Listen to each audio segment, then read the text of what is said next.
மக்கள் அனைவருக்கும் வணக்கம். சமீபத்தில் பாரத பிரதமர் நரேந்திர மோடி அவர்கள் ஒரு முக்கியமான விஷயத்தை ஒன்று சொல்லியிருந்தாரு. அது என்ன அப்படின்னா, தமிழ் மொழி தான் ஒட்டுமொத்த இந்திய கண்டத்திலேயே மிகவும் பழமையான மொழி.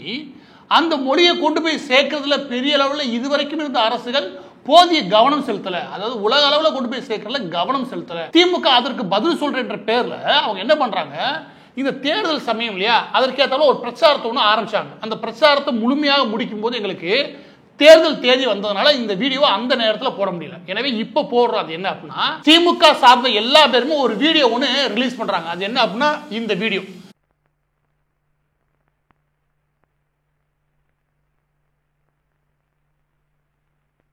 அந்த வீடியோல கருணாநிதி நிக்கிறாரு. எங்க அப்படின்னா, பாரிஸ்ல இருக்கக்கூடிய ராயல் காலேஜ்ல நிக்கிறாரு. அங்க என்ன போர்டு வச்சிருக்காங்க அப்படின்னா, international conference, international Tamil research conference பாரிஸ்ல நடக்குது. அப்ப அதை குறிப்பிட்டு அவங்க என்ன சொல்றாங்க அப்படின்னா, இன்னைக்கு நேத்து கிடையாது, இன்னைக்கு தான் நீங்க வந்திருக்கீங்க. 1970களிலேயே கருணாநிதி அவர்கள் இன்டர்நேஷனல் லெவல்ல பாரிஸ்ல போய் தமிழுக்கான ரிசர்ச் கான்ஃபரன்ஸ் முடிச்சிருந்தாரு. எனவே தமிழ்நாடுனாலே கருணாநிதி தான் முற்போக்குவாதி, அவர் தான் நமக்கு போட்டு வச்சார் பாதையை அப்படின்ற விதமா ஒரு பெரிய பிரச்சாரத்தோடு மேற்கொண்டாங்க. இதுல உண்மையான வடிவம் என்னன்றதை முழுமையா உங்களுக்கு தெரிவிக்க விரும்புறேன். ஏன் அப்படின்னா, இதை வச்சு ஒரு பெரிய பிரச்சாரத்தை இவங்க அடுத்த கட்டத்துக்கு கொண்டு போக விரும்புறாங்க. அதை தடுத்து நிறுத்தி ஆகணும். அதுல நிறைய பேரை தடுத்து நிறுத்தி ஆகணும். அதுல முக்கியமாக திராவிட இயக்கத்தை. முதலாவது என்ன அப்படின்னா, இந்த பாரிஸ்ல நடந்த 1970களில் நடந்த இந்த குறிப்பிட்ட நிகழ்ச்சி இருக்கு, அதாவது இன்டர்நேஷனல் தமிழ் ரிசர்ச் கான்ஃபரன்ஸ் நடத்துறதுக்கு காரணம் தமிழ்நாடு கவர்மெண்ட் கிடையாது. இதை நடத்துறதுக்கு முழுக்க காரணம் அதர் ஃபாதர் சேவியர் தனிநாயகம். இவங்க பல இடங்கள்ல தனிநாயகம் அடிகளார் அவன் முடிச்சிருப்பானுங்க. நமக்கு என்ன தோணும்னா, ஒரு தமிழுக்கு தோண்டியாற்றிய ஒரு ஆன்மீக தலைவர் அப்படின்ற அளவில் இருக்கும். அப்படி கிடையாது. முக்கியமாக இவாங்கலிஸ்ட்ல மிகவும் தீவிரமாக இருந்த சேவியர் தனிநாயகம் அவர்கள், இது அப்படிதான் தெளிவாக சொல்லணும். அவர் தான் இதை முன்னெடுத்திருந்தார். முதலாவது இது. இப்போ ஒரு கிறிஸ்தவர் இதை முன்னெடுக்க கூடாதா அப்படின்னா அப்படி கிடையாது. ஆனால் அது பின்னாடி எப்படி பரிணாம வளர்ச்சி அடைஞ்சுன்றது இந்த இடத்துல இருந்து உங்களால் புரிஞ்சுக்க முடியும். இவர் உருவாக்கின அமைப்பு வந்து உலக தமிழ் ஆராய்ச்சி மன்றம். இது எந்தவித அரசாங்க தொடர்போ இல்லாட்டி அரசியல் தொடர்போ இல்லாமல் இயங்கக்கூடியது. அதோட சேர்த்து இது ஒரு என்ஜிஓ அப்படின்ற அளவில் மட்டும் தான் பதிவு செய்யறாங்க. International association of Tamil research இதை உருவாக்குறாங்க. இதை உருவாக்கி பின்னாடி இந்த மாதிரியான கான்ஃபரன்ஸ் நடத்துறாங்க. அதுல தான் போய் கருணாநிதி கலந்துக்கிறார். இதுல மிக முக்கியமான விஷயம் என்ன அப்படின்னா, அந்த பாரிஸ்ல நடக்கக்கூடிய அந்த கான்ஃபரன்ஸ்க்கு எதனால அனுமதி கிடைச்சது, அந்த அனுமதி கிடைக்கிறதுக்கு யார் முக்கியமான காரணகர்த்தா, அந்த குறிப்பிட்ட இன்டர்நேஷனல் தமிழ் கான்ஃபரன்ஸ் இல்லையா, அதுல யார் முக்கியமான அழைப்பாளர், அவர் என்ன பேசினார், இதுதான் நமக்கு தேவை. அதுல முக்கியமான அழைப்பாளர் கருணாநிதி அவர்கள் கிடையாது. அது மிக முக்கியமான அழைப்பாளர் இன்டர்நேஷனல் உலகம் முழுவதும் சர்வதேச நபர்களால் அங்கீகரிக்கப்பட்ட நபர். அந்த கல்லூரி விஷயங்களையும் நம்ம எடுத்தாச்சு. மற்ற எல்லா விவகாரங்களையும் சேகரிக்கும் போது இந்த குறிப்பிட்ட கான்ஃபரன்ஸ்கள் 1970களில் பாரிஸ்ல நடந்த அந்த கான்ஃபரன்ஸ் அதுக்கு தலைமை தாங்கி நடத்தினது, அது முக்கியமான நபராக இருந்தது வேற யாரும் கிடையாது. அவர் யாருன்னா சத்யநாதன் ஆதிசேஷா. சத்யநாதன் ஆதிசேஷா அவர்களை மால்கம் சத்யநாதன் ஆதிசேஷா இல்ல மால்கம் ஆதிசேஷா அப்படிவாங்க. இந்த ஆதிசேஷா இருக்கார் இல்லையா, இவர் தான் முக்கியமான நபர். எதனால முக்கியமான நபர்னு நான் சொல்லிக்கலுங்க. 1970 நடந்த அந்த குறிப்பிட்ட நிகழ்ச்சியில இவர் தான் முக்கியமான நபர். அவர் எதனால முக்கியமான நபர் அப்படின்னா, இவர் அந்த காலகட்டத்தில் யுனெஸ்கோ இருக்கு இல்லையா, யூஎன் கீழே ஐக்கிய நாடுகள் சபைக்கு கீழே வரக்கூடிய இந்த யுனெஸ்கோ இருக்கு இல்லையா, பண்பாடு மற்றும் கலாச்சாரங்கள் இது அது சம்பந்தப்பட்ட ஆய்வுகள் அங்கீகாரம் பண்ணக்கூடிய அந்த குறிப்பிட்ட அமைப்புக்கு 1970களிலிருந்து இருந்து அடுத்து ஒரு 20 வருஷம் நினைக்கிறேன் அதற்கு தலைமை தாங்கி அதை நடத்தி, இன்னும் சொல்லப்போனா அதை சிறப்பாக நடத்தி கொடுத்தவர் வேலூரை சேர்ந்த நம்ம வேலூரை சேர்ந்த ஆதிசேஷா அவர்கள். இந்த குறிப்பிட்ட ஆதிசேஷான்ற நபர் தான் அங்கே தலைமை தாங்கி நடத்துறார். இது எந்த அளவுக்கு உங்களுக்கு ஆதாரத்தோட நிரூபிக்கணும்னா, இவங்க ஒரு வீடியோ ஒன்று போட்டாங்க இல்லையா, அந்த வீடியோ வெறும் 2 செகண்ட் தான். ஏன்னா அது கருணாநிதி வர வீடியோ. அந்த ஒட்டுமொத்த வீடியோ 28 நிமிஷம் 46 செகண்ட் நினைக்கிறேன். அந்த 28 நிமிடம் 46 செகண்ட்ல 25 நிமிடம் பேசுனது இந்த ஆதிசேஷா அவர்கள். அதுல 2 செகண்ட் வந்து கருணாநிதியை வச்சு எவ்வளவு படம் ஓட்டுறாங்க, வேற ஒரு கதையவே உருவாக்கிட்டாங்க. இவங்க என்ன சொல்லிருப்பாங்க, பாரிஸ் இன்னைக்கு தமிழர்கள் வாடுறதுக்கு காரணமே கருணாநிதி போட்டிருப்பாங்க. அந்த அளவுக்கு கதை விடுறாங்க. அதற்கு முக்கியமான சாட்சியா இருக்கிறது, இன்னைக்கு நீங்க என்ன பண்ணுங்க அப்படின்னா, யுனெஸ்கோ உடைய தளத்துக்கு போங்க. அந்த தளத்துல போய் இந்த கல்ச்சர் அண்ட் டெவலப்மெண்ட் இருக்குல்ல, அந்த கல்ச்சர் அண்ட் டெவலப்மெண்ட்ல 1970களில் பாரிஸில் நடந்த தமிழ் கான்ஃபரன்ஸ்ல அதை தேடுங்க. 28 நிமிஷம் நடந்த அந்த முழு உரையும் கிடைக்கும். அந்த உரையில முழுமையாக பேசுனது வேற யாரும் கிடையாது, ஆதிசேஷா அவர்கள். இது மட்டும் கிடையாது, இந்த ஆதிசேஷா அவர்களுடைய பேர்ல யூஎனுக்கு கீழே, அதாவது இந்தியாவில இருந்து முக்கியமாக தமிழ்நாட்டில இருந்து ஒருத்தருடைய பேர்ல அங்க விருதுகள் கொடுக்கப்படுதுன்னா அது இவர் பேர்ல தான். மால்கம் ஆதிசேஷா அவர்களுடைய பேர்ல சும்மா $20,000 ஒவ்வொரு வருடமும் விருது கொடுக்கப்படுது.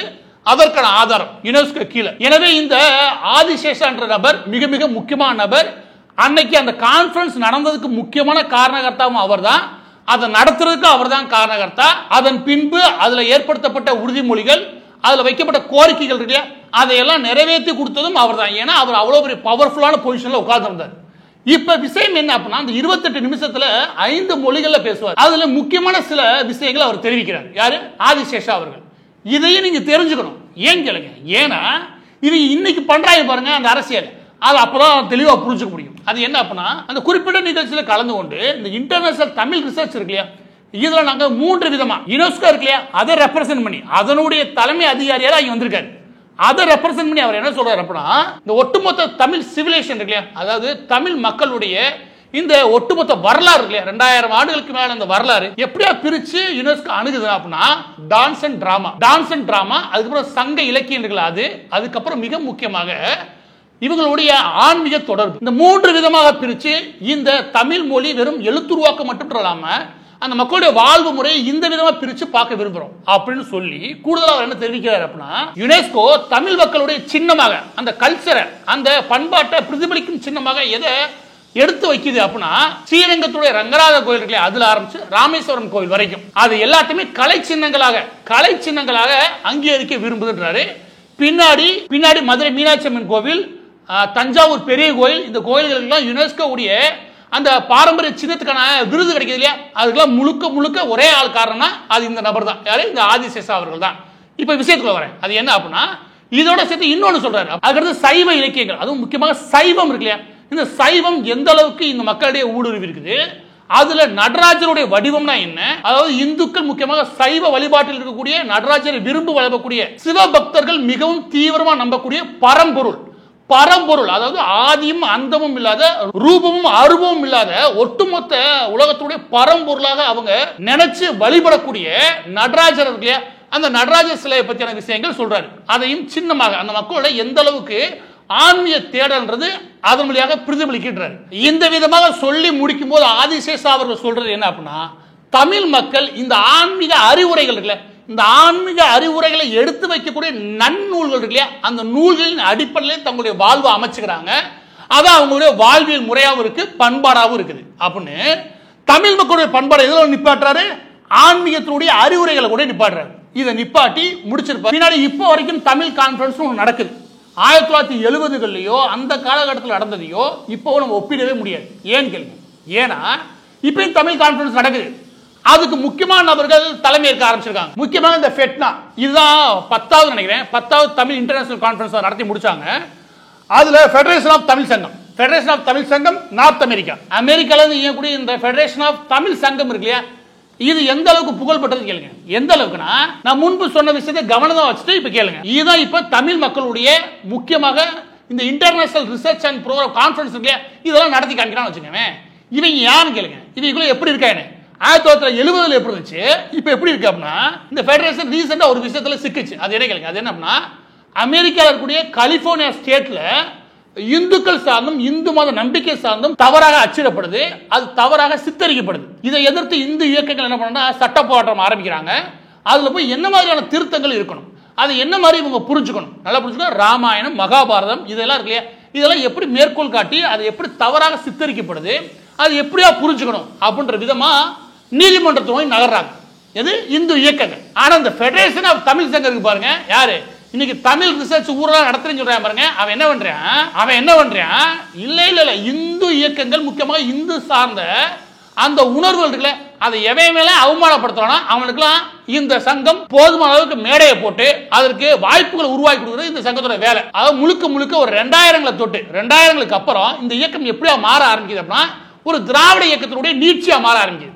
ஊரெல்லாம் திராவிட கொள்கையை கூட சேர்க்கிறது. அவங்க முன்னோப்பாயில முக்கியமாக தீவிரமான இந்து எதிர்ப்பு, அதையெல்லாம் கொண்டு போய் சேர்க்கிற ஆளுகளை பெரிய ப்ரொமோஷன் பண்றதா இந்த குரூப்போட வேலை. 1970களில் பாரிஸ்ல நடக்கும்போது அதை தலைமை தாங்கி தமிழ் மக்களுடைய பண்பாடு எப்படியானது, அதனுடைய சின்னம் முக்கியமாக அதனுடைய கலை சின்னமாக எது இயங்குது அப்படின்னு சொல்லி முடிச்ச ஆதிசேஷா அவர்களுடைய தலைமையை அப்படியே அழிச்சிட்டு தலைமை தாங்கி நடத்துனதே கருணாநிதினு ஒட்டிட்டு அது எப்படி கொண்டு வந்துட்டாங்க, இப்ப முழுக்க இந்து எதிர்ப்பு, திராவிட சித்தாந்தம், அதுக்கப்புறம் இந்திய எதிர்ப்பு, பிரிவினவாதம், இதை மட்டுமே கொண்டு போகக்கூடிய ஒரு சங்கமா மாத்திட்டாங்க. எனவே பதிவோட இறுதியாக நான் சொல்ல வேண்டிய விஷயம் என்ன அப்படின்னா, எப்படி ஆரம்பிக்கப்பட்டதுன்றதை தாண்டி எப்படி அப்ப போய்கிட்டு இருக்குன்னு புரிஞ்சுக்கணும். சர்வதேச அளவில் இந்த மாதிரி இன்டர்நேஷனல் தமிழ் ரிசர்ச் கான்ஃபரன்ஸ் என்ற பேர்ல ஏதாவது நடத்தி அதுல 26 திமுகவுக்கு வக்காலத்து வாங்கி, திகாவுக்கு வக்காலத்து வாங்கி, இந்து மக்களுடைய உணர்வுகளை எதிர்த்து பேசி இந்தியாவில் பிரிவினவாதத்தை வளர்த்தெடுக்கிற மாதிரி விஷயங்களை நல்ல கருத்தாக்கத்தை உருவாக்குறது, இந்த மாதிரி வேலையை தான் இப்ப பண்ணிக்கிட்டு இருக்குது.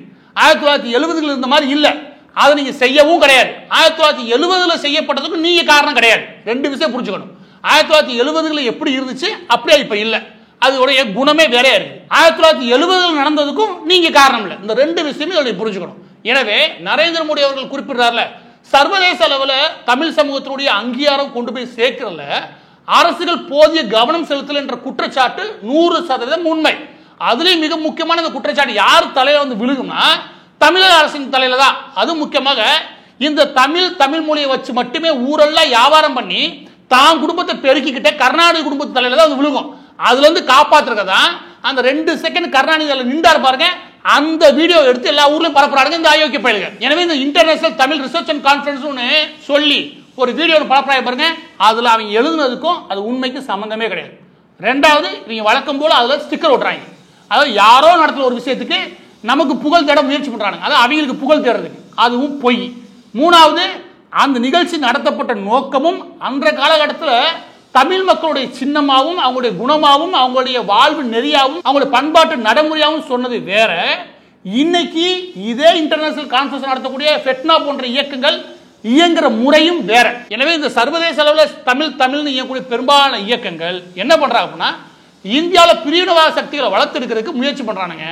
அதுக்கு பெரிய அளவில் திமுக சக்தி இருக்குல்லையா, அது தேவைப்படுது அரசியல் ரீதியாக. இந்த அளவில் மட்டும் தான் அது போய்கிட்டு இருக்குது. இதுல கடைசியா எனக்கு சொல்ல வேண்டிய விஷயம் என்ன அப்படின்னா, இப்போ கூட நீங்க பாத்தீங்கன்னா இவங்க யாரா கூடாதுமா, அந்த வைரமுத்து, பாடலாசிரியர்கள், அதுக்கப்புறம் இலக்கியவாதிகள், சரி, அதுக்கப்புறம் நடிகர்கள், ரொம்ப முக்கியம், நடிகர்கள் வந்தே ஆகும், நடிகர் சங்கங்கள். இதுதான் நான் என்ன கேட்கறேன்னா, நீங்க யாரா வேணா எடுத்துக்கோங்க, ஜெர்மனியில் ஆரம்பிச்சு கொரியா வரைக்கும் அந்த லாங்குவேஜ்ல எதுல போயிருக்கு, அந்த மொழிகள்லாம் எதை நோக்கி போயிருக்கு, அறிவியல் கண்டுபிடிப்புகள், அதற்கு எப்படி அந்த தாய்மொழி உதவுது, அந்த தாய்மொழிய வளர்ச்சி எப்படி அறிவியலோட சேர்ந்து வளருது, அறிவியலோட சேர்ந்து வளராத எந்த மொழியுமே அழிஞ்சு போகும். இதுதான் நிகழ்கால உண்மை. அப்படி இருக்கும்போது ஒரு தமிழ் மொழியுடைய சர்வதேச அளவில் ஆய்வு பண்ணக்கூடிய இந்த புத்திசாலிகள் யாரை கூப்பிடுறீங்க? நடிகர்கள். அதுவும் எந்த நடிகர்கள்? எவையெல்லாம் இந்த திமுகவுக்கு வக்காலத்து வாங்குறானோ அவனை கூப்பிட்டு வச்சு மீட்டிங் போறியே. நான் கேட்கிறேன், இதனால என்ன நடக்குன்றீங்க? எந்த நல்லதும் நடக்காது. ஆகவே மொழி சார்ந்த சிந்தனைகளை வரலாற்று ரீதியாக கொண்டு போறது ஒரு பக்கமா, இனி வர காலங்களில் அந்த மொழிக்கு எந்த அளவுக்கு வரக்கூடிய தலைமுறை முக்கியத்துவம் கொடுக்க போகுது. இப்ப ஆங்கிலத்துக்கு தான் முக்கியத்துவம் கொடுக்குறதுக்கு, தமிழுக்கு முக்கியத்துவம் கொடுக்க வேண்டிய அவசியம் இல்லை. ஏன்? அது அறிவியலோட இயங்கவே இல்லை, அது தனிச்சு இயங்கிறது ஒரு இலக்கியம் பாடலும் போய்கிட்டு இருக்குது. எனவே அதோட தேவையில்லை, பிழைப்புவாதமாகவும் தேவையில்லை, அவங்களுடைய கண்டுபிடிப்புகள் அறிவியல் வளர்ச்சிக்கும் தேவையில்லை அப்படின்னு ஒரு மொழி ஒதுக்கிடுச்சுன்னா அது அழியதான் செய்யும். எனவே இனியாவது இதுல கவனம் செலுத்தக்கூடிய அரசியல் தொடர்பு இல்லாத சித்தாந்த ரீதியாக எதிலையும் பிடிப்பு இல்லாத நியாயமான இயக்கங்கள் ஏதாவது உருவாகுதுன்னா அந்த இயக்கங்கள் மூலமா தான் இந்த தமிழ் மொழிக்கு சர்வதேச சரியான அங்கீகாரம் வாங்கி கொடுக்க முடியுமே ஒழிய, அப்ப இது எப்பதான் சரி செய்யப்படும் அப்படின்னா இதுக்கு போட்டியாக சரியான இயக்கங்களை உருவாக்கும் போதுதான். அதை உருவாக்க நாங்களே முயற்சி செய்ய விரும்புகிறோம். சர்வதேச அளவில் இந்த ஃபெட்னா போன்ற இயக்கங்கள் இருக்கு, இந்த இயக்கங்களுக்கு எதிராக ஒரு தீவிரமான நடவடிக்கைகள் தேவை. ஏன்னா இவங்க பின்னாடி இவாங்கலிஸ்ட் போல ஒரு தீவிரமான வெறுப்பு பிரச்சாரம் மட்டுமே நடக்குது. இதற்கு எதிராக ஒரு சரியான போக்கோட நமக்கு ஆதிசேஷன் சொன்ன இல்லையா, அவரு அந்த காலகட்டத்திலேயே அரசியல் சார்பே இல்லாம, ஏன்னா அரசியல் சார்பாக நிறைய கட்சிகள் அணுகும் போது அரசியல் சார்பே இல்லாம இயங்கணும்னு அந்த காலத்தில் தீவிரமா இருந்தார். ஏன்னா ஒரு எக்கனாமிஸ்டா, அதுக்கப்புறம் எஜுகேஷனலிஸ்டா அவருக்கு அதுதான் சரின்னு பட்டது. அப்படியான மனிதர்களை வச்சு இந்த தமிழ் சமூகம் அது சார்ந்த ஆய்வுகள் இருக்கு இல்லையா, எதிர்வரும் தலைமுறைக்கு இந்த தமிழ் மொழின்றது எப்படியா இருக்கணும் அறிவியல் சார்ந்து இதை நோக்கி நகர்த்த ஒரு புது இயக்கத்தை தொடங்கவே விரும்புகிறோம்.